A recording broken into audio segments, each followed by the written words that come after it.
Ako po si Miss Winnie at ito ang ating kwento. Minsan, ang karahasan pa ang nagiging dahilan kung bakit nasisira ang masayang pagsasama ng dalawang taong nagmamahalan. Dito kasi nasusukat kung gaano kahalaga sa isang tao ang kanyang minamahal. Sa kaso ng aking ibabahagi sa inyo, Miss Winnie, masasabi kong ito po ang perpektong halimbawa ng isang nasirang pagsasama. Ako po si Delice, 45 anyos. Ang kwentong ibabahagi ko po ay nangyari noong ako ay dalaga pa lamang, taong 2000. Tungkol ito sa kapitbahay namin noon na sina Ate Carmen at Kuya Fidel. Bagong kasalang dalawa nang manirahan sila sa barangay namin. Yung bahay nila katabi rin ng bahay namin.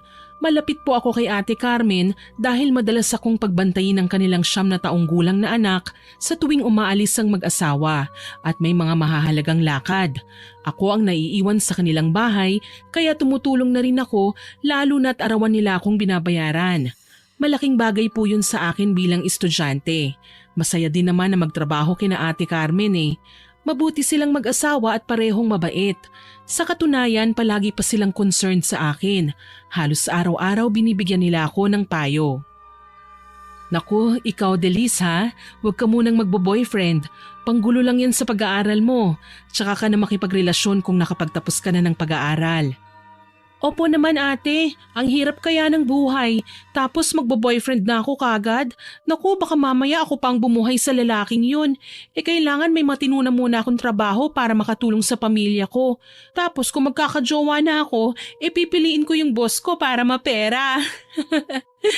Yan. Tama yan, Delice. Kailangan piliin mo yung mayaman.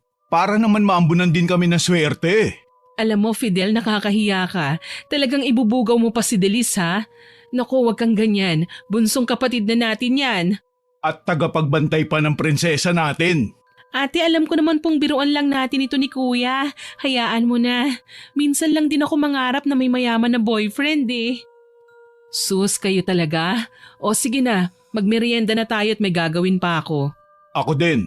Ako na po muna ang magbabantay kay Unika Iha.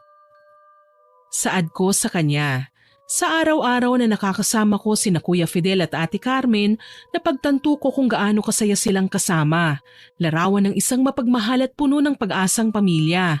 Kaso lang may mga pagkakataon talaga na hindi natin inaasahan. Kinausap ako ni Ate Carmen isang araw.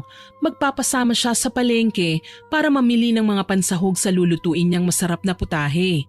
Tuwing linggo talaga ganun ang mag-asawa, nagbabanding sa araw na wala silang pasok.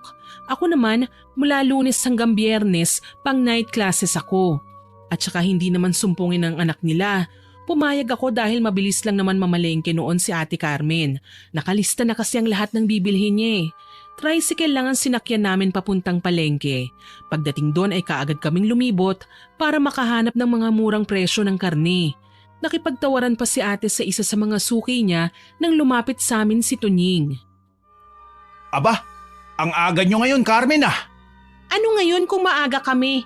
Bakit? Palengke mo ba to? Suplada mo naman. Parang binabati ko lang kayo ni Carmen eh. Ano, may pambaong ka na ba? Sama ka muna sa akin isang gabi lang. Ako nang bahala sa tuition mo. Ang kapal din naman ng mukha mo, no? Tingin mo sa akin bayarang babae? Che! Ang taray mo talaga kahit kailan. Hindi kagaya nitong si Carmen. Tonying, nakahit-hit ka na naman ba? Naku, kung ako sa'yo wag kang pagala-gala rito. Matsyempohan ka ng mga pulis. Baka ako pa nga magturo sa kanila na nandito ka. Aba, wag naman kayong ganyan. Porke may asawa ka na, Carmen. Ang taas na ng tingin mo sa sarili mo. Bakit? Malaki ba katawan niyang asawa mo? May muscle ba na kagaya ng sakin? Ha? Alam mo, Tonying, gwapo ka naman eh. Pwede kang magustuhan ng alaga ko kung aayusin mo lang yung buhay mo. Ngek, ayoko nga sa kanya ate. Hindi na nga naliligo, marami pang kaaway. Oh, narinig mo yon, Tonying? Kaya sige na, umalis ka na. Huwag ka nang lalapit pa dito sa amin ha. Ang aarte nyo. May araw din kayo sa akin, oy. Yan ang paghandaan nyo. Hindi namin pinansin ang mga sinabing yun ni Tunying, Miss Winnie. Ilang beses na nga ba naming nakasagupa sa salitaan si Tunying, hindi na mabilang. Narayang pauwi na rin kami at patakbong lalapit sa amin si Tunying. Sa pagkakataong ito, napapansin ko ng malagkit ang tingin niya kay ate. Carmen, pauwi na ba kayo? Tulungan na kita, Carmen. Hindi na kailangan, kaya kong magbuhat. Ikaw talaga. Ang sungit mo naman. Ilang beses ko na bang sasabihin sa'yo na huwag kang lalapit sa amin? Iwasan mo na kami, pwede ba? Ayaw mo ba talaga sa akin, Carmen? Gusto mong sampalin kita? Nakakahiya ka, Tunying. Utang na loob ha, tigilan mo na ako. May asawa na ako. Hindi ko magagawa yung sinasabi mo. Gusto kita. At nakahanda akong burahin sa mundo ang asawa mo. Makasama ka lang. Baliw ka, adik! Dabog na tinalikuran kagad namin si Tunying na noon ay nanlulumo sa mga sinabi ni ate. Kahit naman ako matataranta sa sinabi niya eh. May asawa na si Ate Carmen pero kung suyuin ni Tunying para bang dalaga pa ang babae. Tinataasan ko na lang siya ng kilay at pinagmamasdan mula ulo hanggang paa bilang pagpaparating na wala siyang karapatang manuyo dahil wala siyang pag-asa. Si ate naman nanggigigil habang nakasakay na kami sa tricycle. Hindi siya makapaniwala na sa mismong harapan ko, sinuyo siya ng kilalang adik sa lugar namin. Huwag mo na sanang mabanggit kay Kuya Fidel mo ang nangyari kanina ha. Ayokong magalit siya at pagbantaan si Tunying. Huwag kang mag-alala ate, hindi ko sasabihin. Gago din pala yung Tunying na yan eh. Kadiri siya. Naging adik yon dahil maraming pambili ng droga. Dati ko siyang kaklase. Noon pa man kilala ko ng bulakbol si Tunying. Lahat nga ng mga babae sa klase namin niligawan niya eh. Pero walang may gustong maging boyfriend siya. Mabait sana yan si Tunying eh kapag hindi nakahit-hit. Pero kapag nakadrugs na yon masahol pa sa demonyo. Kaya nga siya na-kick out dati sa eskwelahan namin eh. Eh kasi ba naman kinain niya ng buhay ang alagang parot ni Mrs. Valencia, yung teacher namin? Eh loko-loko pala ang taong yun ate. Naku, kinakausap din ako ng baliw na yun, lalo na kapag nag-iisa ako. Eh mabuti na lang talaga hindi rin ako nagpapapatol sa kanya. Hay nako, sobrang loko-loko ang taong yun. Kaya nga ayoko nang mapalapit sa kanya eh. Baka kung ano pang magawa niya sa atin. Alam mo naman basta mga adik, hindi sila natatakot man lang na kumatay ng tao anumang oras nilang gustuhin. Nakakatakot naman pala ang taong yun. Di bale ate, gagawin ko ang lahat. Hindi na makakalapit sa atin ng lalaking yun. Sa susunod na mamalengke tayo, malayo pa lang ipapaalam ko na sa'yo na nasa paligid lang ang hinayupak na Tunying na yun. Salamat Delisa. Wala pong anuman. Gaano man namin kagustong iwasan si Tunying, tila ba inaabangan niya kami ng sadya sa palengke. Nakabuntot na siya sa simula hanggang sa matapos na kaming mamili. Tuloy inis na inis si ate at napapadalas na ang pangiinsulto niya kay Tunying. Noong una, akala ko tangang tambay lang siya sa kalsada na wala siyang binatbat sa amin. Akala ko siya ang taong pwedeng lait-laitin at pagsabihan ng masasakit na salita. Pareho kasi kami ni Ate Carmen eh. Hindi namin magawang tanggapin sa sistema namin na kakilala namin si Tunying. Kaso lang may mga tao pala na kahit gaano kababa sa tingin natin, hindi natin dapat na kinukutya. Dapat sana hindi ako nagpakampante. Dahil kasi sa mga banatan namin ng insulto kay Tunying, nagtanim na pala siya ng sama ng loob sa amin. At ang masama pa doon, ginamit niya ang pagiging adik para malamangan niya kami. Ang nakakapanlumo pa, nandamay siya ng mga kasama. Gabi yun nang magpaalam ako kina Ate Carmen at Kuya Fidel na uuwi na. Hindi naman kalayuan ang bahay namin, kaso lang nag-aalala sila sa akin. Ayaw nila akong pauwiin lalo na't nag-iisa na lang ako. Maaga pa raw silang aalis kinaumagahan, kaya pinatawagan na lamang ni Ate Carmen ang aking mga magulang para ipaalam na sasabay sila sa akin bukas. Dito ka na lang muna, Delis. Sabay na tayo bukas. Huwag kang mag-alala, pumayag naman na ang mama mo na bukas ng umaga ka na uuwi. Delikado na kasi kung pauuwiin ka pa namin ngayon, gayong pwede ka namang matulog dito. Sige po ate, okay lang naman din po sa akin yun. Tsaka para na rin safe ako, bukas na ako uuwi. Balita ko pa naman may naglipa ng manananggal sa bayan tuwing hating gabi. Kanina nga narinig kong pinag-uusapan ng mga tao sa palengke yung tungkol dun sa taong natagpo ang patay at wala ng mga laman loob. Baka dinali na ng aswang. Ano? Naniniwala ka sa aswang? Naku Delis, sa panahon ngayon, wala nang aswang. Ang sabihin mo, nagkalat na adik ang meron. Mga taong walang magawa sa buhay, kundi ang humithit at gumawa ng krimen. Kaya sa tindi ng kasalanan nila sa kapwa, aakalain ng iba na aswang ang may gawa ng mga kababalaghan. Naku, basta ako kuya naniniwala ako sa mga kagaya nila. Hindi sila dapat na binabaliwala. O siya, tama na yan. Ang mabuti pa maghapunan na tayo. Mabuti pa nga. Ako na po maghahanda ng mesa. Sige, Delis. Maraming salamat. Masaya kaming pinagsaluhan ng hapunan. Kahit papaano naging maayos naman ang lahat hanggang sa magpasya ng magpahinga ang mag-asawa. Sinabi ko na sa kanila na ako nang maghuhugas ng plato, kaya nagpasalamat silang dalawa. Si Ate Carmen na rin ang nagpatulog sa anak nila habang ako naman pumunta na sa aking kwarto pagkatapos kong linisin ang kusina. Halos 1 oras din akong sinigurong malinis ang iiwan ko. Ayos na ang lahat nang matutulog na lang ako nang makaramdam ako ng pananakit ng tiyan, kaya wala akong choice kundi ang magbanyo. Nasa labas ng bahay nila ang CR hiwalay sa kanilang tahanan. Doon ako pumunta at saglit na tinugunan ng tawag ng kalikasan. Tapos na ako at palabas na ako nang makarinig ng ingay mula sa bakuran. Ingay ng nagbubulungang kalalakihan. Sa tingin ko ay nasa 2 hanggang 3 katao. Kinabahan ako nang makaramdam ng hindi maganda. Pagsilip ko sa may pinto, nakita ko si Tunying at ang barkada niya. Tila bahay na hay. Si Tunying to ah. Anong ginagawa nila sa bakuran nila Ate Carmen? Diyos ko, may dala silang mga patalim. Kinakabahan akong sinundan ng 3 lalaki na animoy kabisadong mang-akyat ng bahay. Sa bintana pa talaga sila dumaan. Ako naman kumuha ng pamalo at kaagad na pumasok sa likod bahay kung saan ako dumaan kanina. Nang lumabas ako kanina, alam kong nahihimbing na ang mag-asawa. Pero ngayon may naulinigan akong mga ingay. Narinig ko ang mahinang paghikbi ni Ate Carmen kasabay ang pag-igik ni Kuya Fidel. Mukhang sinaktan siya ng grupo ni Tunying. Maging ang anak nila ay nagising at tarantang nagsisisigaw. Hayop ka, Tunying! Ano bang kailangan mo? Bakit mo sinaktan ang asawa ko? Ang yabang mo sa palengke, ilan pa naman pala yung asawa mo?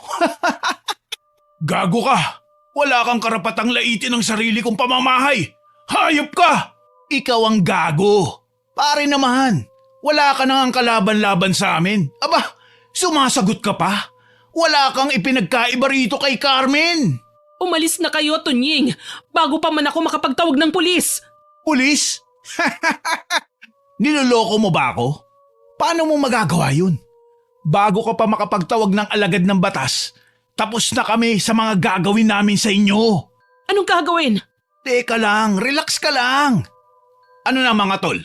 Hawakan nyo na si Fidel. Huwag kayong tatanga-tanga ha. Gusto nyo ng anliligaya, hindi ba? Ito na yun. Kinilabutan ako nang bugbugin pa muna ng mga kasama ni Tunying si Kuya Fidel.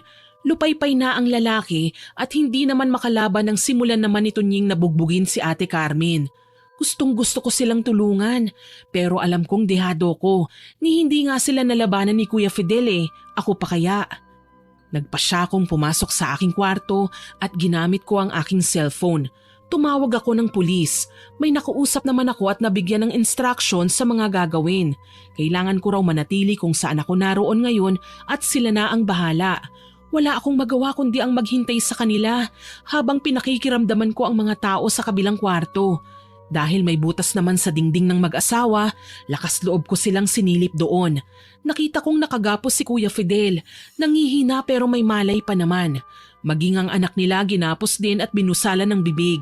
Pareho silang 3 na may mga hawak na kutsilyo. Nagsisimula na sa pagpupumigla si Ate Carmen na hawak naman ni Tunying. Ano ba? Bitiwan mo ko! Wala ka nang magagawa, Carmen. Kami muna ang masusunod ngayon. Mga hayop kayo! Anong gagawin niyo sa asawa ko? Manood ka na lang. Nang matauhan ka na kayong mayayabang, may paglalagyan sa mga kagaya ko. Kasabay ng malakas na pagsigaw ni Ate Carmen ay ang pag-iyak ng kanilang anak. Naririnig ko rin ang panlalaban ni Kuya Fidel, ngunit sa ginagawa niya ay mas lalo siyang nasasaktan kapag humihigpit lalo ang gapos niya.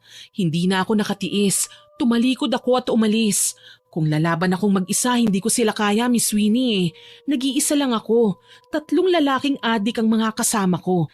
Kaya naman dali-dali akong nagtawag ng tulong sa mga kapitbahay.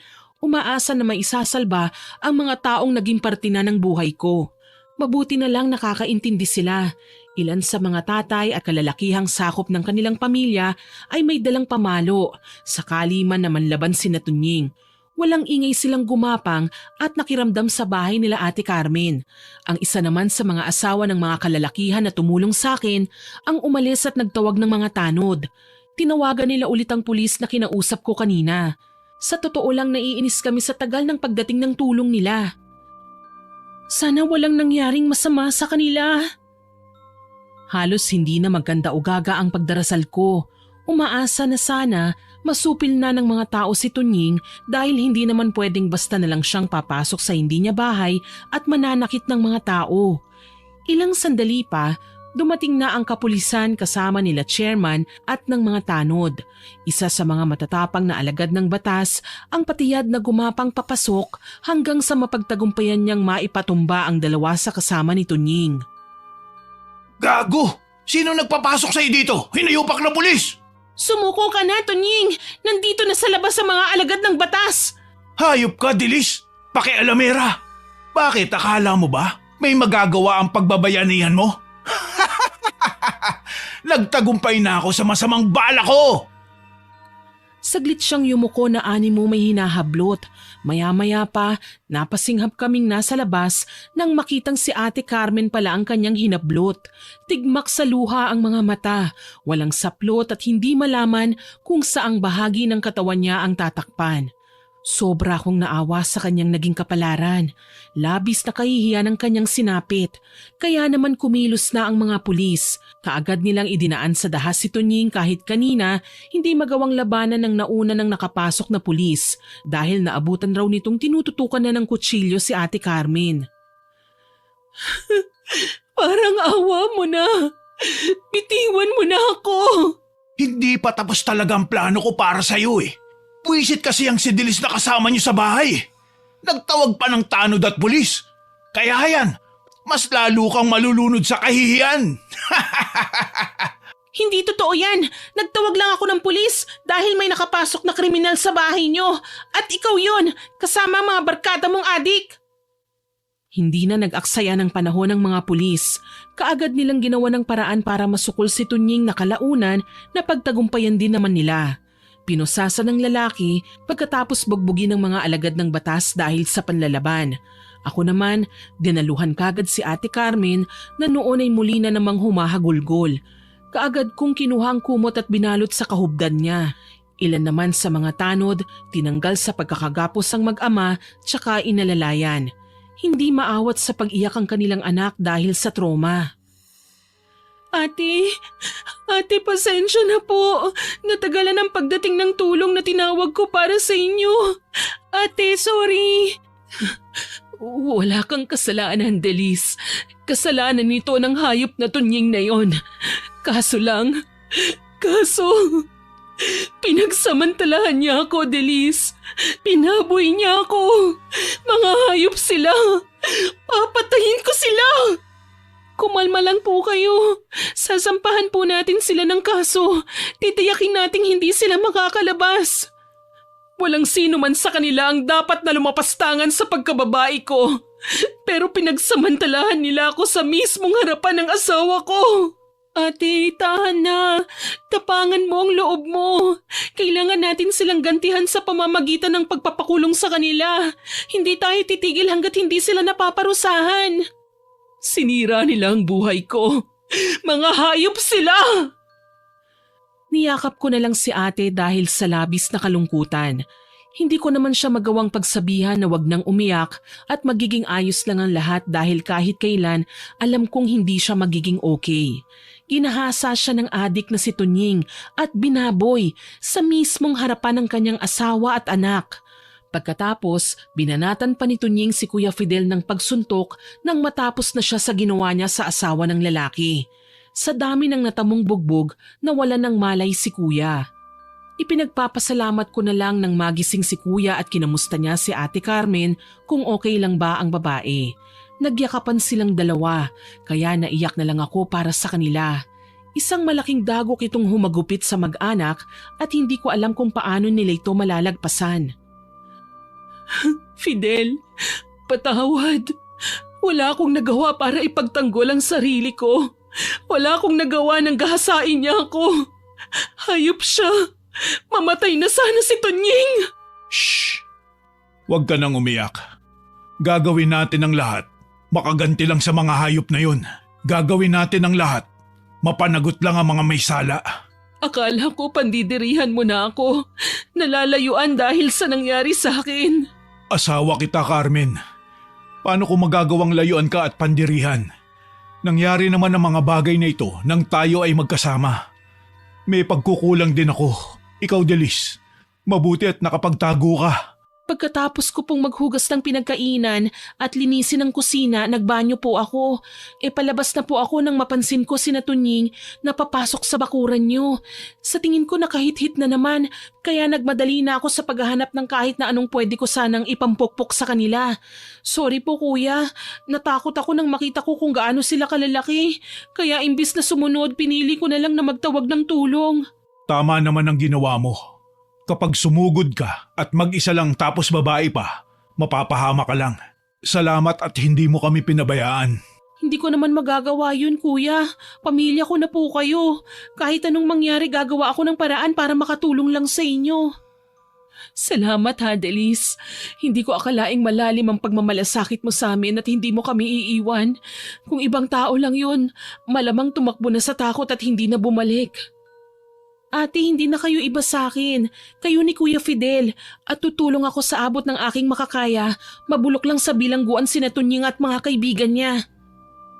Ganun nga ang ginawa namin ng mga sumunod na araw. Opisyal nilang sinampahan ng kaso ang grupo nila Tunying na mas nagpagalit pang lalo sa mga kaanak nito.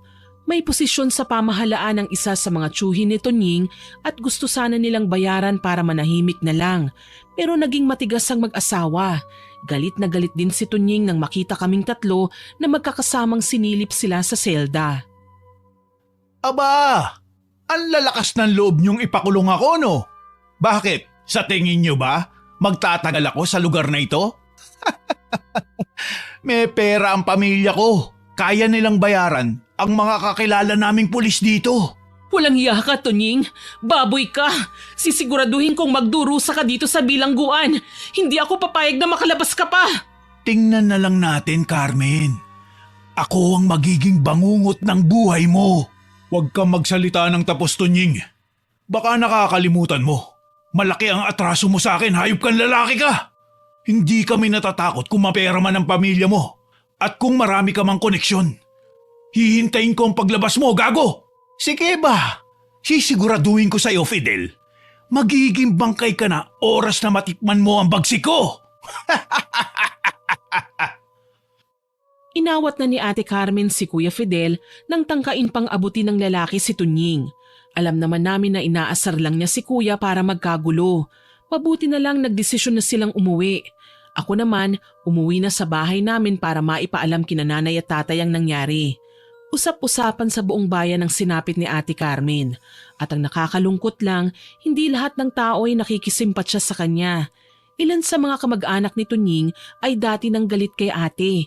Manliligaw niya kasi dati si Tunying, ngunit kahit ilang beses pang manuyo ang lalaki sa kanya, hindi niya kailanman sinagot ang binata. Dati na daw talagang walang matinong kinabukasan ng lalaki, tapos naging malaro sa mga babae. Ayun nga lang, kapag nalalamang adik siya, nilalayuan na kagad siya. Kaso lang hindi lahat ng tao naging masama ang tingin kay Tunying. Rinig ko ngang wika ng ibang kakilala ng lalaki na karma raw si Ate Carmen dahil nagpapaasa sa mga manliligaw niya. Hindi raw marunong magbigay ng chance, mapagmataas at mapili sa mga manliligaw. Si Kuya Fidel raw ang huling nanuyo na sinagot kagad ni Ate Carmen. Wala pang isang buwan mula nang dumalaw-dalaw sa bahay nila. Nanatili lang akong tahimik sa kabila nang marinig ko yon. Kapag may mga nagtatanong, ewan palagi ang sagot ko. Ayoko na kasing dagdagan pa ang mga paghihirap ng mag-asawa. Isang araw, muli akong dumalaw sa bahay nila. Nagulat ako nang maabutan kong nag-aaway sina Ate Carmen at Kuya Fidel. Ate, Kuya, ano pong nangyayari? Umiiyak ang anak niyo sa sala dahil nag-aaway daw kayo. Ewan ko riyan kay Carmen. Masyadong madrama eh. Makalabas na nga lang muna. Nakakasakal na talaga sa loob ng bahay na to. Kuya Fidel! Hayaan mo siya, Delis. Hindi niya kasi ko naiintindihan eh. Palibasa, hindi naman siya ang pinag-uusapan. Hindi naman siya ang nalalagay sa kahihiyan. Ano bang kahihiyan, ate? Ang mga tsismosa sa labas, sila ang may kasalanan kung bakit ako nagkakaganito. Ayoko nang pinag-uusapan ako, Delis. Pero ang mga plastic na babaeng kapitbahay natin sa labas, wala nang ibang ginawa kundi ang pag-usapan ako. Baka naman po naaawa lang sila sa'yo, ate. Alam nila na hindi biro ang pinagdaanan mo. Alam nila na hindi madaling makalimot. Yun na nga eh, hindi naman mga katagang naaawa ang naririnig ko sa kanila. Madalas nila akong pagtawanan at sabihin kinakarma na raw ako dahil sa pamimili ko noon ng mga manliligaw. Karapatan mo namang mamili, ate ah. Bakit hindi ba pwede? Dahil lang sa ayaw nila? Mga baliw pala sila eh. Naku ate, huwag kang papaapekto. Mas lalo lang silang matutuwa kapag nagpakita ka ng kahinaan. Hayaan mo sila. Hindi ko na alam kung magagawa ko pang lumaban, Delis. Bumabagsak na ang kumpiyansa ko sa sarili ko. Hindi ko na alam kung ano pa ba ang mga pwede kong gawin. Dahil sa labis na awa, niyakap ko na lang si Ate Carmen at inintindi ang kanyang nararamdaman. Nalunod siya sa matinding emosyon. Ang nakakapanlumo lang, nagpatuloy ang ilan sa mga kapitbahay hanggang sa harap-harapan na itong ipinaririnig sa kanya. Mas lalong nadagdagan ang pagkatamlay ni Ate Carmen. Napabayaan na niya ang pag-aalaga sa kanilang anak. Si Kuya Fidel naman natutong magbisyo. Aalis ng umaga, uuwi naman ng susuray-suray sa gabi. Maging ang income nilang mag-anak ay humina na rin pareho nang hindi sila nakakapagtrabaho. Kaya kung minsan ako pa ang nagdadala ng pagkain para sa anak nila. Hindi ko kasi makausap ng maayos si ate. Nagpadala siya sa mga masasamang sinasabi ng mga tao laban sa kanya. Naging daan ito para mas lalo silang mag-away ni Kuya Fidel. Halos araw-araw, sa bawat pagpunta ko sa bahay nila, palagi silang nagtatalo. Ni hindi na matahimik ang bahay nila sa ingay at sigawan na kung minsan. Humahantong pa nga sa pagbabato at pagbabasag ng mga gamit na noon ay masaya nilang ipinundar. Hayop na buhay to! Paano pa ako magsisikap kung palagi mong pinakikinggan ng ibang tao? Ano pa bang natira sa atin? Wala na, Carmen. Utang na loob naman. Umayos ka! Malakas lang ang loob mong sabihin yan dahil hindi naman ikaw ang pinag-uusapan.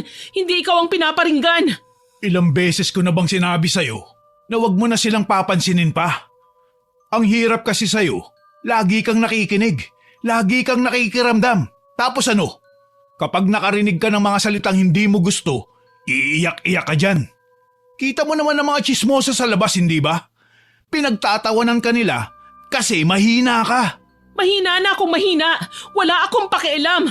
Kahit kailan, hindi mo naman ako binigyan ng pagkakataon labanan ng mga taong nang api sa akin. Hindi nga ba talaga, Carmen? Si Tunying, hindi ba't ipinakulong natin? Kung tutusin, ikaw nga at si Delis ang may pasimuno kung bakit galit na galit siya eh. Ininsulto mo yung adik na taong yun. Pinagmamalakihan mo. Tapos ano? Ngayon, ginantihan ka. Iiyak-iyak ka. Hindi lang ikaw ang nasasaktan sa sitwasyon, Carmen. Ako din. Ako ang lalaki. Pero kahit ilang beses mo pa rin sabihin sa akin na ginahasa ka, para mo pa rin akong iniputan sa ulo. Kasi sa bawat pagkikita nyo ng hayop na yun at umiwas ka lang, hindi niya magugulo ang buhay natin. Nang mga sandaling yon, hindi ko na alam kung anong sasabihin ko. Para kasing sa pagkakaintindi ko sa sinasabi ni Kuya Fidel, sinisisi niya si Ate Carmen sa nangyari rito. Muli, nagsilbi akong taga-alo ni ate kapag natatapos na ang away nila ni Kuya Fidel. Tuluyan na ngang lumamig ang pagsasama nila, ni hindi na nakitaan pa ng interes na ibalik ang dating init ng pagmamahalan nila. Maging ang kaisa-isa nilang anak na pabayaan na. Madalas nasa kapitbahay, nakikikain o di kaya ay nangihingi ng kahit konting barya para pambili ng makakain. Hindi ito kinaya ng konsensya ko, kaya pinakiusapan ko na si Ate Carmen. Ate, naaawa na po ako sa anak niyo eh. Palaboy-laboy na lang po siya sa kalye. Uuwi na lang dito kapag inaantok na o pagod na sa kalalaro. Ate naman, nag-away lang kayo ni Kuya pero hindi ibig sabihin nun mawawala na ang pagmamahalan niyo sa isa't isa. Sana naman mag-usap na kayo. Kawawa naman yung bata eh. Pati si Kuya hindi na pinapansin ng anak niya. Dinadaan-daanan na lang. Hindi ko alam, Delis. Hindi ko pa kayang kumilos o alagaan ang anak namin. Gusto ko nang mawala. Ate, nasasabi mo pa talaga yan? Diyos ko naman, alam mo kulang po kayo sa dasal eh. Pasensya na ha, pero yan lang kasi ang napapansin ko simula nung mangyari sa inyo ang hindi maganda eh. Para saan pa ang pagdarasal ko? Hindi rin naman ako nagawang ilayo ng Panginoon sa kapahamakan. Hinayaan niya akong malunod sa mapait na kapalaran. Ate, wag mo pong sabihin yan. Hindi mo dapat isisi sa Diyos ang sinapit mo. Lahat ng nangyari ngayon, pagsubok yan na kailangan mong lagpasan. Patikim ng Panginoon kung kaya mo bang maging matatag sa kabila ng lahat ng pagsubok na makakaharap mo. Grabe namang pagsubok ito, Delis. Parang gusto ng Panginoon magdusa ako. Oo, tao lang ako. Pero natatakot akong magkasala. Siguro minsan masama ang tabas ng bibig ko. Pero lahat ng yun, nangyari lang dahil hindi ako perpekto. At hindi ako kailangang bagsakan ng sisi sa lahat ng nangyari. Huwag ka nang umiyak, ate. Sige, ganito na lang. Habang hindi ka pa okay, isasama ko na lang munang anak niyo ni kuya sa bahay namin. Ako na munang bahala sa kanya. Tutal sabik din naman sa bata si tatay eh. Tsaka marami na rin kayong naitulong sa amin. Ano ba naman ito bilang ganti? Maraming salamat, Delis. Napakabuti mo. Tangulang ang isinagot ko kay ate. 3 buwan ang lumipas nang dalawin ko sina ate at gano'n na lang ang sindak na aking naramdaman. Naabutan kong nagwawala na naman si Kuya Fidel. Halos wala na siyang itinira sa kanilang mga gamit. Lahat sinira niya, binasag, pinagtataga. Nalaman ko ang rason ng matinding galit niya nang sabihin sa akin ni ate ang nakakawindang niyang sitwasyon na kahit kailan ay hindi ko inaasahan. Delis, nagbunga ang panggagahasa sa akin nito Nying 3 buwan lang ang nakakaraan. Buntis ako at gusto nang makipaghiwalay ni Fidel sa akin. Ano? Nagbunga ang panggagahasa sa'yo ng adik na yun? Paano ka nakakasiguradong si Tunying nga ang ama ng dinadala mo? Wala bang namagitan sa inyo ni Kuya bago o pagkatapos ng nangyari sa inyo ni Tunying? Wala, Delis. Planado namin ni Kuya Fidel mo ang lahat. Kahit ang pagkakaroon ng ikalawang anak. Isa pa isinisigaw ng diwa ko ang kasamaan ni Tunying. Dahil siya lang naman ang hayop na pasimuno ng pagsira ng buhay ko, Delis. Kinasusuklaman ko siya. Carmen! Fidel, anong gagawin mo? Kailangan mo nang umalis dito, Carmen. Hindi na kita kailangan. Total naman si Dilis ang nag-aalaga ng anak ko. Wala na tayong dapat pag-usapan. Kuya, wag naman po sanang umabot kayo ni Ate Carmen sa ganito. Mas kailangan kanya ngayon. Kailangan? Matagal niya na ako sinukuan, Dilis. Nagpapasalamat ako na inalagaan mo ang anak ko at itinuring mong sarili mong kapatid. Pero tong si Carmen, wala na siyang pag-asa. Ganyan na lang ang tingin mo sa akin dahil marumi ako? Dahil binaboy ako ng ibang tao? Gago ka, Fidel! Wala kang paninindigan! Hindi mo ako kayang ipaglaban! Umalis ka na! Hindi kita kailangan! Tila hayop na ipinagtabuyan ni Kuya Fidel ang kanyang asawa. Umiiyak na nanlaban si Ate Carmen, nakikipagtulakan sa lalaki para lang wag siyang mapaalis, ngunit mas malakas sa kanya si Kuya Fidel. Nagawa siyang kaladkarin ng lalaki kasama ko. Kuya, maawa ka, tama na po. Huwag mo pong itulak si ate. Aalis kami, isasama ko po si ate. Bilisan mo! Ayoko nang makita pa ang pagmumukha niya sa bahay ko. Mula ngayon, hindi ko na siya asawa. Kuya, mali naman yata na ito ang gagawin mong solusyon sa problema niyo ni ate. Tumahimik ka, Delis. Huwag mong pakikialaman ang desisyon ko. Mag-asawa tayo, Fidel. Ibabasura mo ako ng ganun na lang? Hayop ka! Binigay ko sa'yo ang lahat! Nagsawa na ako sa kakapasensya sa'yo, Carmen. Tama na ang pagiging isang mabuting asawa ko sa'yo. Wala din naman nangyayaring pagbabago eh. Pinalalakas ko ang loob mo, pero hindi mo yung pinahahalagahan. Hindi na mabilang kung ilang beses kang sumuko eh. Paano naman ako? Sige na, umalis ka na. Hindi na kita kailangan. Alam ko pong hindi lang masabi ni Kuya Fidel pero hindi niya matanggap ang sanggol na dinadala ni Ate Carmen. Kita naman sa mukha niya ang inis at disgusto habang pinagmamasdan ng impis na tiyan ng kanyang asawa. Umiiyak man, pinilit ko pa rin si Ate Carmen na umalis. Dinala ko siya sa bahay namin. Mas lalo siyang napahagulgol nang makita ang anak niya sa puder namin. Anak, pasensya ka na ha. Hindi ko na naisalba pa ang pamilya natin. Tuluyan na itong nasira. Itinaboy na ako ng papa mo. Ate, Tahan na. May susunod na araw pa naman. Balikan natin si kuya. Alam kong naguguluhan lang siya sa mga nangyayari ngayon. Pero pangako, magkakabalikan din kayo. Hindi ko alam, Delis. Nasasaktan ako sa kamalasang nangyayari sa pamilya namin. Ang pinakakawawa ay ang anak ko. Ate, sa bawat ulan sisikat din ang araw. Nahihirapan ka man ngayon, bukas mas magiging maayos ng lahat. Iyak lang ang itinugo ni Ate Carmen sa lahat ng aking sinabi. Makalipas ang ilang araw, pinili ni ate ang umusad sa buhay. Gaano man siya nahihirapan. Pumayag naman si tatay na sa amin muna siya tumira. Kalaunan, nagagawa pa niyang asikasuhin ang anak nila ni Kuya Fidel. Ang kanyang asawa naman, nabalitaan naman na halos todo kayod sa trabaho. Ginagawang araw ang gabi para lang kumita ng malaking pera. Dumadalaw siya sa amin hindi para makipagbalikan kay ate, kundi para magbigay lang ng sustento sa anak niyang ibang tao ang nag-aalaga. Ikaw na ang bahala sa anak ko, Adelis. Huwag mo siyang pababayaan, ha? Si Ate Carmen, kuya, hindi mo man lang po ba kakausapin? Saka na, kapag natapos ko na ang binabala ko. Bakit kuya? Ano po bang binabalak niyo? Nag-iipon ako ng pera na pambili ng baril. Oras na magawa ko na ang kailangan kong gawin, saka ako nababalikan ng anak ko. Ang mahalaga sa ngayon, ligtas sila. Kuya, sabihin mo nga kasi ng malinaw, ano po ba ang gagawin mo sa baril? Papatayin ko si Tonying Delis. Napagtanto ko, oo nga at nabuntis niya si Carmen. Pero hindi makatarungan na sa asawa ko isisi ang lahat ng kamalasan nangyari sa amin. Nadala lang ako ng sobrang galit ko nang ipinagtabuyan ko siya. Sabihin na nating mali ka nga sa naging aksyon mo sa asawa mo, kuya. Pero talaga, pati ikaw, magiging kriminal sa gagawin mo kay Tunying? Kuya naman, wag mo nang tapatan ang kagaguhan ng lalaking yun. Nakakulong na siya eh. Mali ka, Delis. Nakalaya na si Tonying at hinahanap niya si Carmen. Kaya sasakyan ko ang gusto niyang mangyari. Tatakutin niya si Carmen pero ako ang bubulaga sa kanya. Pwede ko po ba itong ipaalam kay Ate Carmen, kuya? Nag-aalala po talaga ako sa gagawin mo eh. Wag. Hahadlangan niya lang ang gagawin ko kapag sinabi mo. Mas mabuti na yung wala siyang alam.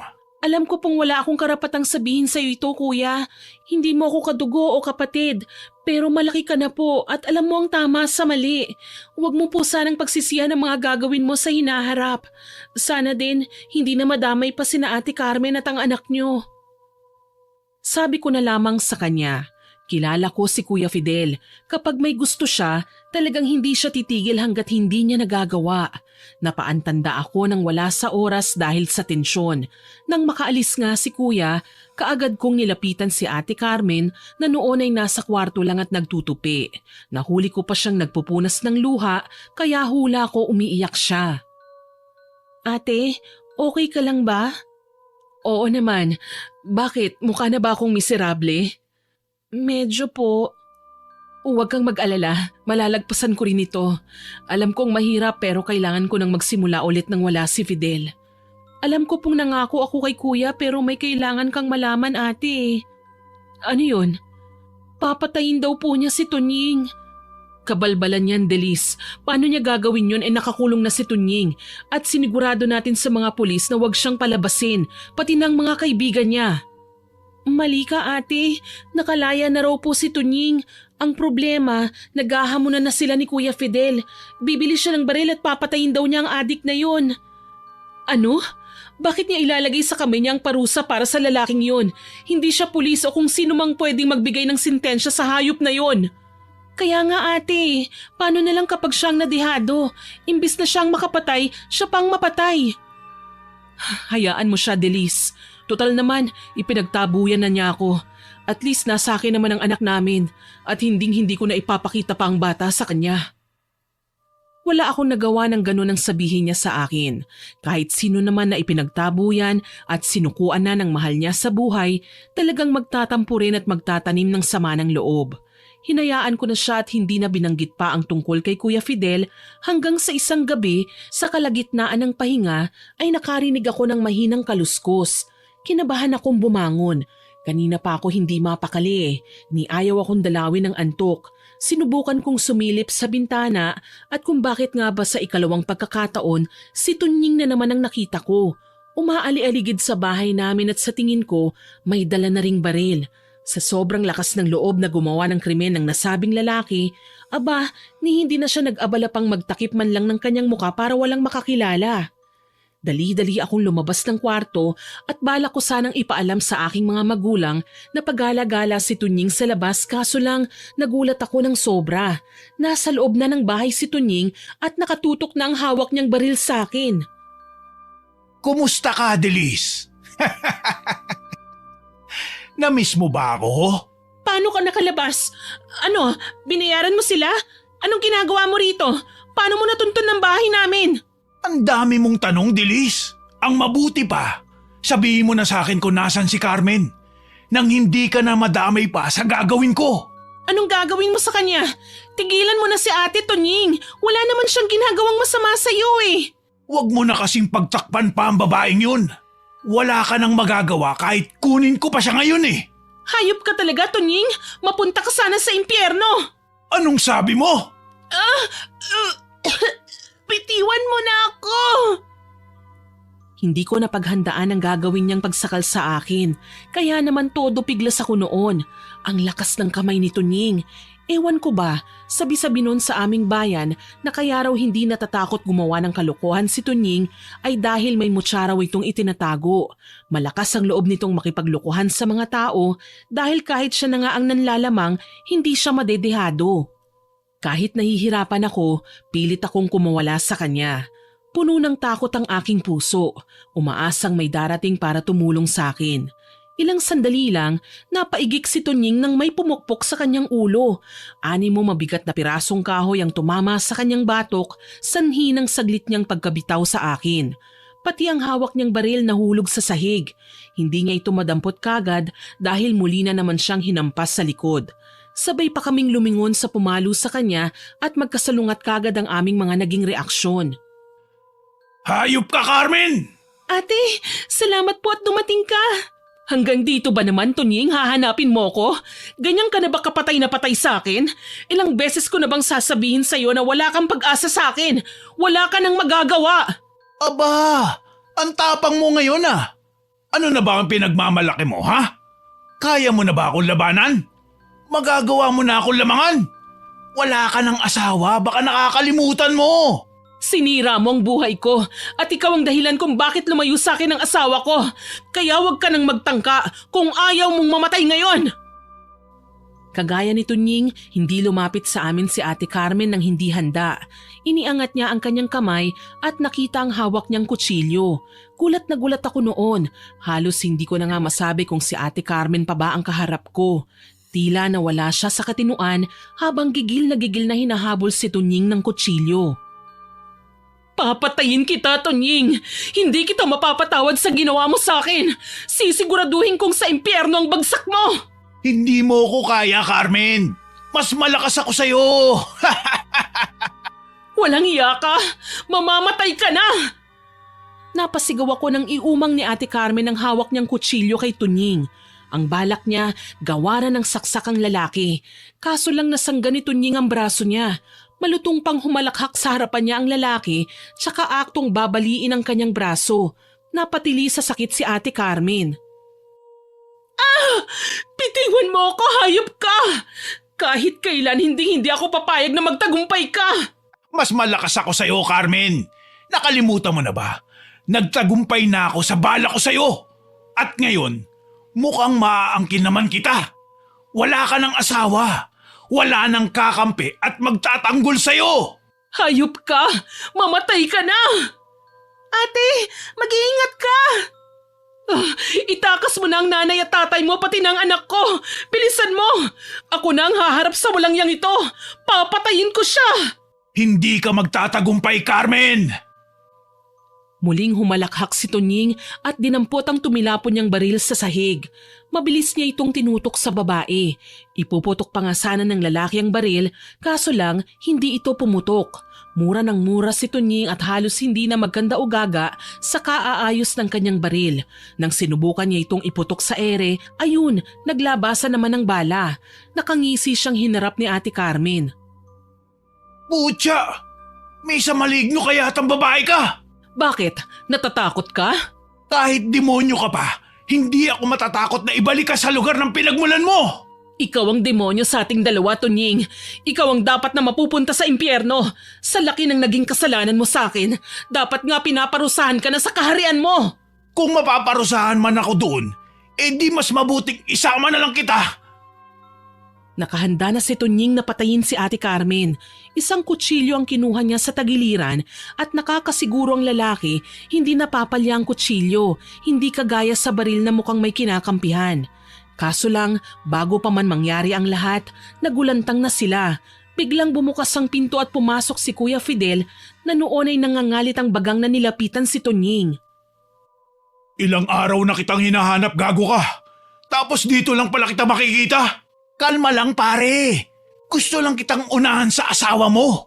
Aba, sa ilang buwan niyo kong ipinakulong, hindi na ako nakatikim pa ng babae. Anong tingin mo sa asawa ko para sa lahat? Diyan ka nagkakamali, Tunying. Ako na ang huhukom sa'yo. Sa impyerno ka na babagsak. Di subukan natin. Dahil sa likas na kay Tunying ang pagiging tuso, mabilis niyang dinaganan si Kuya Fidel at pinagsusuntok. Nakuha ko naman ang pagkakataong yon para tumakas. Hinila ko naman si Ate Carmen na natutulala habang nakikitang nakikipaglaban ng kanyang asawa sa demonyo na sumira ng kanyang buhay.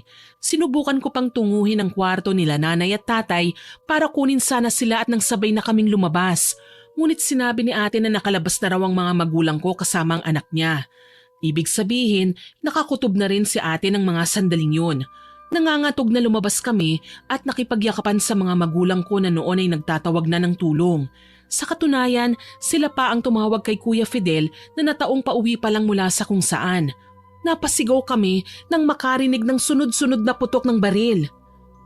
Kailangan kong puntahan si Fidel. Tutulungan ko ang asawa ko. Hindi pwedeng wala man lang akong gawin. Ate, wag, delikado. Baka kung mapano ka sa loob. Anong malay natin kung nakaabang lang si Tunying sa kung saang sulok ng bahay at basta ka nalang gawa ng masama. Hayaan mo na ako, Delis. Hindi ko pwedeng pabayaan si Fidel. Baka kung anong mangyari sa kanya. Teka ate, sasama po ako sa inyo. Nagtatakbo kaming dalawa papunta sa loob ng bahay. Nagulat kami sa katahimikang bumungad sa amin. Wala na ang sigawan nila Tunying at Kuya Fidel, ni wala ng kalampagan at kahit na anong ingay na palatandaang may nagsusuntukan pa at nagkakagulo sa loob ng bahay. Dumiretso kami sa sala kung saan namin iniwan ang dalawa at doon natunghayan namin ang nakahandusay na si Kuya Fidel, duguan at naghihingalo. May mapait na ngiti sa kanyang labi nang makita niya kami. Fidel! Carmen! May tama ka. Dadalhin kita sa ospital. Halika na. Tulong! Tulungan niyo naman kami! Huwag na, Carmen. Sa dami ng nagawa kong kasalanan sa'yo, hindi ko alam kung pati ako, mapapatawad ko pa ang sarili ko. Napagsalitaan pa kita ng hindi maganda. Huwag mo munang isipin yon. Kailangan mong mabuhay. Nandito lang kami ng anak mo. Ano ka ba? Mag-iingat ka. Natamaan ko si Tunying pero hindi ko siya napuruhan. Nakatakas siya. Iganti niyo na lang ako. Huwag kayong papayag na matakasan niya ang lahat ng kasalanan niya. Kaya nga kailangan mong mabuhay. Kalimutan na natin ang nagdaang pagtatalo. Hindi ako nagtanim ng sama ng loob sa'yo. Huwag na, mahal. Gusto ko na ding magpahinga. Maging masaya kayo ng anak natin. Napaiyak ako nang makitang hinigit lang ni Kuya Fidel ang kanyang paghinga. Kalaunan, lumaylay din ang leeg ng lalaki. Dito na impit na humagulgol si Ate Carmen. Dahan-dahan akong lumapit sa kanya habang unti-unti namang nagsipasukan ng mga taong kanina ay nakikiusyoso na pero wala man lang ginawa para tumulong. Nakakainis man, ni walang nagtangkang humabol sa hayop na si Tunying. Hinayaan nilang makatakas ang lalaki. Namatay si Kuya Fidel sa braso ng kanyang pinakamamahal na asawa. Gayunpaman, walang kasing sakit ang nadarama ni ate. Alam ko yun dahil sa tagal na naming magkasama, kilala ko na ang ugali niya. Alam ko kapag galit si ate, kapag nalulungkot o may malalim na iniisip. At sa ngayon, alam kong nasasaktan siya. Sobra na ang ginawa ng Tunying na yan sa pamilya ko. Magbabayad siya sa lahat ng ginawa niya. Isinusumpa ko! Ate, tama na po. Balang araw, magkikita kami ng hayop na yon. Siya naman ang pagdudusahin ko. Pagkatapos ng mga nangyari, nagdesisyon sina tatay at nanay na magtungo kami sa bayan ng aking lola. Pinili naming manirahan doon para makalayo sa gulo. Kahit kasi napatay na ni Tunying si Kuya Fidel, kami pa rin ang hinahanapan ng pamilya ni Tunying dahil nawawala raw ang lalaki. Siguro natakot ang gago at noon ay napagtanto ang kanyang ginawa. Sinama namin si Ate Carmen at ang kanyang anak dahil wala na rin naman silang mapupuntahan. Sa paglipas ng mga buwan, unti-unting lumalaki ang tiyan ni Ate Carmen at napapansin ko ding sa halip na matuwa, sumasama na ang tingin niya sa maumbok niyang tiyan. Buwisit ang batang ito, malas lang sa buhay namin, hindi siya kailangang mabuhay. Ate, walang kinalaman ng bata sa sinapit mo, huwag mo naman po siyang sisihin. Huwag mo akong pakialaman, anak ito ng demonyo, kaya gagawin ko ang lahat, matanggal lang to sa katawan ko. Ate naman, pag-uusapan na naman ba natin ito? Please lang, hayaan mo naman na maipanganak mo ng maayos ang bata. Alam ko pong ayaw mo sa kanya, pero oras na mailuwal niyo ang sanggol, hayaan niyo, ako na ang kikilalanin niyang ina. Bata ka pa para magkaroon ng anak, Delis. Isa pa, walang karapatan ng batang ito na kilalanin kang ina. Ang bait-bait mo samantalang ang batang ito, anak ng lapastangan. Huminga ako ng malalim dahil sa kanyang sinabi. Buong durasyon ng pagbubuntis niya, hindi siya kailanman naging masaya. Alam ko naman na mahirap ang sitwasyon niya, pero sana wag na niyang idamay pa ang bata. Hindi naman ito kagustuhan na isilang siya sa mundo eh. Lahat ng pinagdaanan ni Ate Carmen, parte lang ng pagsubok niya. Kaso lang sa halip na maging positibo, mas lalo siyang nagpalamon sa puot. Kabuanan na ni Ate Carmen nang magpasya kong pumunta sa palengke. Mabilisan lang ang pamimili ko, mga mahalagang gamit oras na mga anak na si ate. Ayaw niya kasing magpa-ospital at ang gusto niya ay sa bahay lang mga anak. Para daw kung sakaling hindi na niya kayanin at gustuhin ng mamatay ay magagawa daw niya kagad. Pinabantayan ko siya kay nanay kaya alam kong walang masamang mangyayari sa kanya. Yun nga lang, sa hindi inaasahang lugar at pagkakataon, nagkita kami ni Tunying. Delis? Anong ginagawa mo rito? Ikaw? Anong ginagawa mo rito? Alam mo bang matagal ka na naming hinahanap, hayop ka? Narito ka lang pala? Ipakukulong kita! Hindi. Hindi niyo ako mahuhuli. Gago ka ba? Balwarte ko ang lugar na ito. Saan ka man magtago, mahahanap at mahahanap kita. Hindi mo ako ikukulong. Hindi ngayon. Tumakbo si Tunying kaya hindi ko siya nahabol kagad. Nang hinayang ako dahil pagkakataon ko na sana para ipahuli siya. Kaso lang, nagsalita ang babaeng binilhan ko ng lampin. Sinabing kilala daw nila si Tunying. Isang dayo daw ang lalaki na hindi pa nagtatagal sa aming bayan nang dumating kami. Sa paanan ng bundok lang daw nakatira ang lalaki. Kasamang isang bulag na babaeng kasintahan nito kahit may katandaan na para lang may matuluyan. Napangiti ako at nagpasalamat. May maibabalita na ako kay ate pag uwi ko. Pagdating sa bahay, nagulat ako nang mamataan ng kumadronang nag-aasikaso sa pagbubuntis ni Ate Carmen. Nasa bahay siya at ang sabi, manganganak na raw si ate. Natuwa ako sa natanggap kong balita. Hindi naman siya nahirapan sa panganganak. Babae ang sanggol na inuluwal niya. Akala ko magbabago ng tingin ni ate sa bata, pero mas lumala pa siya. Nang makaalis na ang kumadrona, nanggigigil siyang sinigawan ng umiiyak na sanggol. Buwisit ka! Bakit hindi ka tumahimik? Ang ingay-ingay mo! Ate, kumalma ka naman. Sanggol yan at naghahanap ng gatas at init ng yakap ng isang ina. Ibigay niyo naman po sa kanya yun. Huwag mo akong pilitin, Delis. Anak ng demonyo ang batang ito. Nararapat lang na sundan niya ang tatay niya sa impyerno. Ate, maawa ka naman sa bata Huli na, Delis. Iaalay ko siya sa mambabarang para matunto ng tatay niya. Hindi ako titigil hanggat hindi ko siya napapatay. Hindi mo gagawin yan, ate. Ako ang makakalaban mo. Inosente yung bata. Wala siyang kasalanan. Wala akong pakialam. Ako naman ang masusunod dahil ikaw, mananatili ka lang sunod-sunuran sa akin. Talaga bang nilamon na ng kasamaan ang pag-iisip mo, ate? Sa ginagawa mo, mas masahol ka pa kay Tunying. Sumigaw lang si Ate Carmen nang makipag-away ako sa kanya. Sa unang pagkakataon naging masama ang tingin ko sa kanya. Sa totoo lang, gusto ko na siyang sumbatan dahil literal na lumayo sa kanya ang loob ng anak nila ni Kuya Fidel. Mas malapit pa ang bata sa nanay at tatay ko. Tapos ngayon, ganito pa ang ipapakita niyang pag-uugali. Pinahiran ko ang aking luha sa mga mata at nagsalita. Alam ko na kung nasan si Tunying. Kung gusto mo siyang gantihan, siya na lang. Huwag mo nang idamay ang bata. Wala siyang kaalam-alam sa mga ginawa ng ama niya sa'yo. Hindi rin gugustuhin ni Kuya Fidel na paghigantihan mo ang bata, lalo na't hindi naman ito kayang gumawa ng masama laban sa'yo. Sabihin mo sa akin ngayon kung nasa ng hayop na yon. Kailangan kong maisagawa ang paghihiganti. Hindi ako papayag na maging normal pa ang buhay niya pagkatapos nito. Anong gagawin mo, ate? Lalapit ako sa isang kilalang mambabarang. Kay Aling Maria? Ate, oo nga't mambabarang ang matandang yun, pero hindi siya nagpapabayad bilang kapalit. Dugo mo ang hihingin niya at iaalay na tao para maisagawa ang gusto mo. Problema ba yun? Narito ang bata na pwede kong ibigay sa mambabarang para mamatay na ang lalaking tinik sa buhay ko. Nasapo ko ang ulo ko sa labis na kawalan ng pag-asa.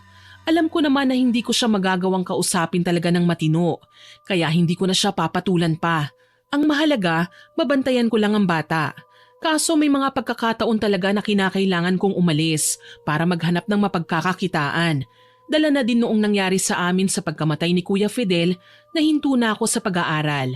Ako na lang ang inaasahan nila nanay at tatay. Sa tuwing tumatawag naman ako, sinasabi nilang okay lang daw si ate at palaging karga ang bata. Ni hindi nga raw pinapaalagaan sa kanila. Ang mas nakakatuwa pa dun, hindi na umiiyak ang bata. Siguro dahil nasa bisig na siya ng kanyang ina. Makalipas ang isang buwan, umuwi ako sa bahay. Nabalitaan kong nagkasakit si Tunying kaya sinubukan ko siyang puntahan sa tinutuluyan niya kahit alam kong magugulat siya. Pero ako ang literal na nagulat sa naging itsura niya. Nakaratay sa kama si Tunying, Miss Winnie. Nilalangaw ang kanyang buong katawan. Kung tutuusin, halos nakadikit na nga sa balat niya ang pino at maliliit na langaw na makikita mo lang sa kalabaw. Sinisip-sip ng mga ito ang dugo niya at ang mas nakakasulasok pa, nangangamoy patay na siya kahit buhay na buhay pa. Anong nangyari sa'yo, Tunying? Hindi ko alam, Dilis. Siguro, sinisingil na ako ng karma sa aking ginawa. Ginahasa ako si Carmen. Pinatay ko ang asawa niya. Sinira ko ang magandang samahan na dapat sana ay isang masayang pamilya. Ngayon ka pa talaga nagsisisi ha, Tunying? Alam mo bang nagbunga ang ginawa mo kay ate? At kahit nakapanganak na siya ngayon, gusto niyang patayin ng bata. Ano? May anak kami ni Carmen? Oo, kaso lang ilang beses na niyang binalak patayin ng anak niyo. Pero bakit? Wala namang kasalanan ng bata sa ginawa ko sa kanya. Nagtaka ka pa, halos isumpa ka nga niya dahil sa ginawa mo. Bakit ba kasi napakagago ko? Nang dahil sa ginawa ko sa kanya, pati bata na walang kamuwang-muwang nasasaktan. Kung bakit ba ngayon ko lang napagtanto ang kahalagahan ng buhay. Sana hindi na ako naging mapaglaro at maloko noon. Sana hindi ko na ginulo sina Carmen. Sinira ko ang pamilya nila. Ang nangyayaring yan sa'yo, ganti niya yan. Alam ko pinabarang ka niya kaya ka nagkasakit ngayon. Sabihin mo sa akin, Dilis. Ano ba ang pwede kong gawin para mapatawad niya ako? Hindi ko alam. Mahirap sagutin ang tanong mo. Ikaw ba, kung nagkataong asawa mo ang binaboy ni Kuya Fidel, bubuhayin mo pa kaya siya? Hindi nakasagot sa tanong ko si Tunying. Alam kong pinag-iisipan na niya ang mga sinabi ko. Kung kailan ba gusto nang magbago ng isang tao, tsaka pa nagsisisi. Ang hirap dahil sa sitwasyon na ito, ang mga inosente pa ang nagdurusa. Gayunpaman nakahinga ako ng maluwag nang pagdating ko sa bahay ay nadatnan ko si Ate Carmen at nasa silyang tumba-tumba at tulalang kinakantahan ng munting sanggol sa kanyang mga braso. Buti na lang talaga wala siyang ginawang masama sa anak niya. Kumusta ka na, ate? Heto, walang kasing saya. Lumapit ka ba kay Aling Maria? Ano sa tingin mo? Magdurusa kaya ngayon ang hayop na yun kung hindi ako naghanap ng paraan para makaganti? Palibhasa wala kang ginagawa para sa akin eh. Hinahayaan mo lang sila na saktan ako. Hindi totoo yan, ate. Kung wala akong paki sa'yo, bakit ka pa namin kukup-kupin? Kahihiyan na yung tingin mo sa sarili mo, hindi ba? Tama si Kuya Fidel, ate. Ikaw ang sumuko, hindi siya. Mabilis kang mapagod, hindi ka nagtiyaga. Lumabas din ang mga katagang yan sa bibig mo. Bakit? Nagsasawa ka ng palamunin ako? Ha? Ayaw mo na? Bakit hindi mo na lang ako paalisin? Bakit hindi ka umalis ng kusa? Yun naman ang gusto mo, hindi ba? Ngayon sasabihin mo sa akin? Ano, inalay mo ba sa mambabarang? Matindi ang karamdamang dumapo kay Tunying, kaya alam ko mahalaga ang binigay mo sa kanya. Malalaman mo rin, Delis. Balang araw, malalaman mo rin. Tumayo na si Ate Carmen sa pagkakataong yon at ni hindi man lang ako hinayaang makasulyap sa sanggol na karga niya. Tila ba ipinagdadamot niya yon. Tingin ko naman sa kanya, mas gumaan na ang loob ng maipaghiganti na niya ang kanyang sarili laban kay Tunying. Dahil makalipas ang ilang araw, mas lalong lumubog ang katawan ng lalaki sa kama. Gulat na gulat ako sa aking nakita. Nalulusaw ang katawan ni Tunying, nagtutubig ng kulay berde ang higaan, malapot at pinagkakaguluhan ng langaw. Nandiri ako ng animo na kasanayan ng damputin nito ni Tunying at parang pumapatay lang ng kuto. Bakit naging matindi na ang kalagayan mo? Hindi ka ba lumapit sa mga albularyo? Sumubok ka bang magpagamot sa kanila? Humingi ng pangontra? Sinubukan ko na. Walang gustong tumulong sa akin eh. Lahat sila. Inusgahan ako na isa raw akong masamang tao. Hindi ko sila masisisi kung ganyan ang maramdaman nila. Grabing pagdurusa na to. Kung gaganti man sa akin si Carmen, sana direkta na niya akong pinatay. Hindi ko na kaya. Hindi ko siya mapipilit na iatras ang barang laban sa'yo, Tunying. Gabi-gabi ko siyang naririnig na isinusumpa ka niya pati na ang kaluluwa mo sa impyerno. Alam kong huli na, Delis. Pero sana, ihingi mo ko ng tawad kay Carmen. Na sana, maging masaya siya sa kung ano ang meron siya ngayon. Maikli lang ang buhay. Iyon ang napagtanto ko. Sana, huwag niyang ubusin ang sandali sa puot at paghihiganti. Lagi namang nasa huli ang pagsisisi at hindi mo mararamdaman ang pagsisisi kung hindi ka pa naghihirap ngayon. Pero susubukan kong ipaabot sa kanyang mensahe mo, Tunying. Alam kong masama ka, nalulong sa masamang bisyo at nakalimutan mong maging makatao. Kaya maski ako hindi ko alam kung maaawa ko sa'yo at hindi ko rin alam kung magagawa kanyang patawarin. May mga balik ang ginawa natin sa kapwa, Tunying. At malamang ito na yon. Ang tanging magagawa ko lang subukang kausapin si Ate Carmen. Magdasal ka na rin at humingi ng tawad sa Panginoon. Yun lang ang maipapayo ko sa'yo. Humagulgol ng iyak si Tunying matapos ang pag-uusap naming yun. Hindi ko alam na yun na pala ang huli kong pagkakataon na mabisita siya. Dahil makalipas lang ang ilang araw, pumanaw si Tunying. Naisip ko kung bakit naging masama si Tunying. Malamang ay hindi naging maganda ang kabataan niya noon. Naging mahirap sa kanya ang maging mabuting tao dahil nga sa mga taong nakapaligid sa kanya. Laylay ang balikat na umuwi ako sa aming bahay. Napakunot-noo ako nang makitang maraming tao sa labas at mukhang nagkakagulo. Dahil nagtataka, kaagad akong napalapit sa kanila. Halos takasan ako ng ulirat nang makita si nanay na umiiyak habang nakatingin sa nakabitin na katawan ni Ate Carmen. Nagbigti ang babae at hindi nang hinayang sa dapat sana ay magandang balita para sa kanya na ibabalita ko. Diyos ko, anong nangyari? Ate Carmen, bakit mo ginawa ito? Paano na ang mga anak mo? Ate! Bulungan ang maririnig sa paligid.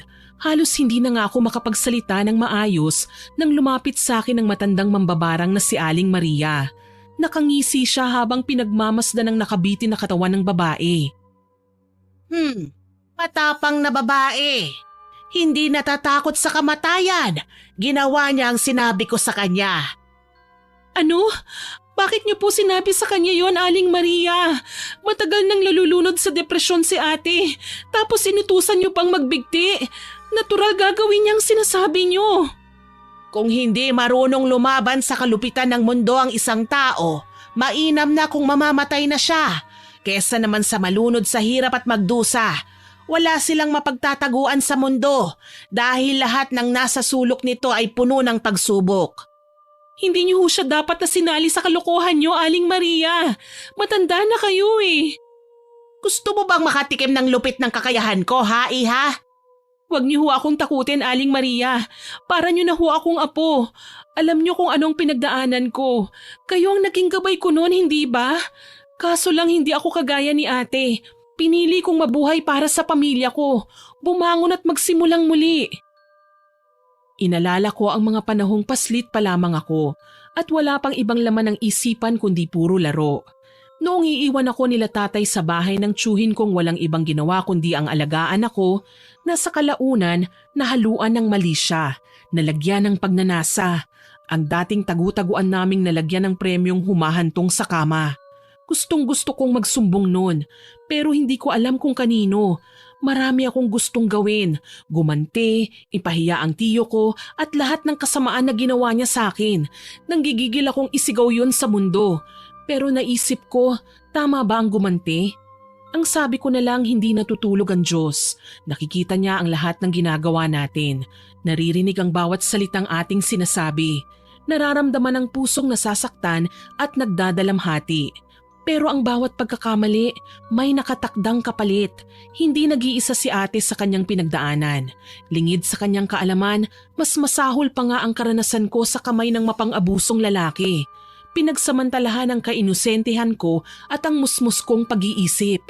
Tigmak na sa luha ang aking mga mata nang matapos kong alalahanin ang aking nakaraan. Nagulat ako kasi inalo ako ni Aling Maria, ang magaan niyang kamay na humahaplos sa aking ulo. Si Ate Carmen, kailangan kong tulungan si na tatay na ibaba siya. Hayaan mo na ang ibang tao, iha. Wala naman silang ibang alam kundi ang mang-usyoso, manghusga. Hindi nila alam ang bigat ng bawat pagsubok, ang lalim ng dulot ng sakit na pinagdaanan ng mga kagaya natin. Ikaw, ako, si Carmen. Tingin nila tayo na ang masasama, tayo na ang kinatatakutan. Pero hindi nila alam na ang mga kagaya nating puno ng katapangan ang siyang maraming tinatagong pilat ng nakaraan. Magpakatatag ka, iha. Iba't ibang klase ng paglaban naman ang pwede nating gawin. Sa kaso ni Carmen, pinili na niyang tapusin ang kanyang paghihirap. Pero kawawa naman ang mga anak niya. Teka, ang sanggol! Iniwan ko si Aling Maria sa labas ng bahay at dali-dali akong nagpunta sa kwarto ni ate. Nasa kama ang sanggol pero nagtataka ako nang hindi na gumagalaw. Nanginginig kong nilapitan ang kama at tinunghaya ng bata. Nanlaki ang aking mga mata. Pinaglipat-lipat ko ang aking tingin sa bangkay ni ate at sa sanggol. Anong ibig sabihin nito? Nasaan ang bata? Huli ka na, Delis. Inialay na niya sa akin ang anak nila ni Tonying. Marahil sabay-sabay nang bumabiyahe ang kanilang mga kaluluwa ngayon sa dulo ng mga alapaap. Tinanggap niyo ang sanggol, Aling Maria? Ha? Hindi, pero siya na ang gumawa. Inialay niya ang sanggol sa aking puon. Diyos ko, bakit ate? Bakit? Malungkot at naiiyak kong pinagmasdan ng lampin kung saan ang nakabalot ay hindi naman talaga sanggol kundi kasukat niya lang na katawan ng saging na nagbago din kaagad ng anyo pagkatanggal ng pinagsabitan ng katawan ni Ate Carmen sa banda kung saan siya nagbigti. Hindi na kinaya ni Carmen ang kalungkutan. Sa sobrang galit niya kahit ang sanggol at sarili niya ay inialay niya para magtagumpay siyang mapadapuan ng karamdaman si Tonying. Kawawa naman po ang bata. Ang panganay niya maaga ring naulila. Wala na tayong magagawa kundi tanggapin na lang ang mga nangyari, iha. Alam mong isa akong mambabarang. Pero kahit kailan, hindi ako magsisisi sa ginagawad kong kaparusahan. Pinabarang ko lang ang mga taong walang konsensya kagaya ng tiyo mo. Naalala ko ang naging karamdaman ni Tiyo nang magdalaga na ako. Kagayang-kagaya yon sa nangyari din kay Tunying. Buhay pa lang pero nalulusaw na. Parang nagiging nana. Nakakadiri, mabaho at nilalangaw. Tandan-tanda ko pa nung humingi ng tawad sa akin si Tiyo, naghihingalo na siya. Dala ng matinding galit, hindi ko siya pinatawad. Nagtanim ako ng sama ng loob sa kanya. Pero ngayon, napakaraming bagay ang napagtanto ko. Una, ang maging mapagkumbaba. Ikalawa, ang magpatawad. Mahirap sabihin ngunit kailangang subukan. Ikatlo, ang pagtanggap. Lahat ng iyon taglay ko na ngayon. Pumapatak ang luhang bumulong ako sa hangin. Alam kong may katagalan na pero Tiyo, pinapatawad na kita. Sumalangit nawa ang iyong kaluluwa kasama nila Tunying, Ate Carmen at Kuya Fidel, maging ang bagong silang na sanggol. Tama yan, Iha. Yan ang magpapalaya sa'yo. Ang tanggapin mo ang mga nangyari at itago ang alaala ng nakaraan, kapulutan ng aral at magsilbing gabay hindi para sa'yo kundi para sa mga taong kagaya mo. Salamat po, Aling Maria. Masama man ang naging dating ng pagkamatay ni ate para sa akin. Alam ko namang desisyon niya yon at wala na tayong magagawa pa ron. Ipagdasal na lang natin sila. Tanging nasabi ko na lamang sa kanya. Bago ko makalimutan, si Aling Maria din ang tumulong sa akin noon na makapaghiganti kay Tiyo. Binarang niya ang taong naging tinik sa buhay ko. Dahil sa kanya nakausad ako. Nakalimutan ang mga masalimuot na kahapon. Isa po akong biktima ng karahasan. Panggagahasa, Miss Winnie. Pero lumalaban at sa mga taong nakaranas ng kagaya ng sa akin, hindi pa huli ang lahat. May oras pa para lumaban, itama ang mali at bumangon sa pagkakalugmok ng sakit na naranasan. Sa ngayon dalaga pa rin po ako, hindi na ako nag-asawa at naging nanay na lamang ako ng anak ni Ate Carmen. Hanggang dito na lamang po, more power po sa inyong channel at God bless. Sana po ay nagustuhan niyo ang aking ibinahaging kwento. Pero bago ko po tapusin ito, hindi po ito makukumpleto ng walang shoutout sa mga masusugid nating listeners. Shoutout po kina Miss Mean Villegas at sa Villegas at Gebora family from Laguna, kay Miss Pinky Hepertor, Ma'am Corazon Arañas, Miss Nancy Makasakit na nag-comment sa ganti ng naghihinagpis na kapatid upload. Ang sabi po niya, ni isa daw po ay wala siyang pinapalampas na kwento natin at kasama niya ang mama niya sa pakikinig. Salamat po ma'am.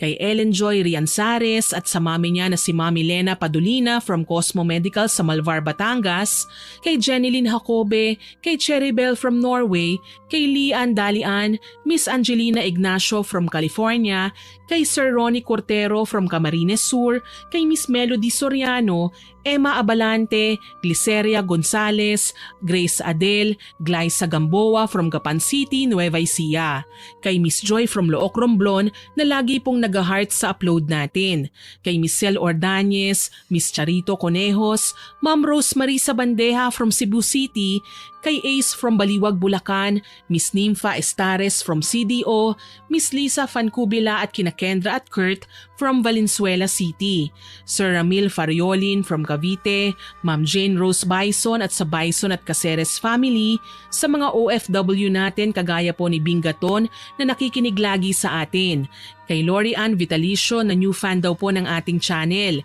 kay MK Huang, kay Ephraim Chan at Logan Chan, kay Ma'am Sonia S., Ma'am Lourdes Sanchez from Italy, kay Ma'am Edna Apelo na hindi raw po mabubuo ang araw niya nang hindi nakikinig sa atin. Salamat po ma'am. At sa mga regular listeners natin na sina Ma'am Milrose Demate, Miss Rosalina Bugayon, Ma'am Lydia Lopez, kay Vampire o I Love Traveled, kay Ma'am Basanta Mila, Eneria Family at Len TV, Ma'am Vicky Yabot at kay Sir Jaime Constantino. Salamat po sa inyong lahat na nag-comment at nakinig. Abangan niyo po sana ang mga susunod ko pang upload. Muli, ako po si Miss Winnie na nagpapasalamat sa inyong pakikinig.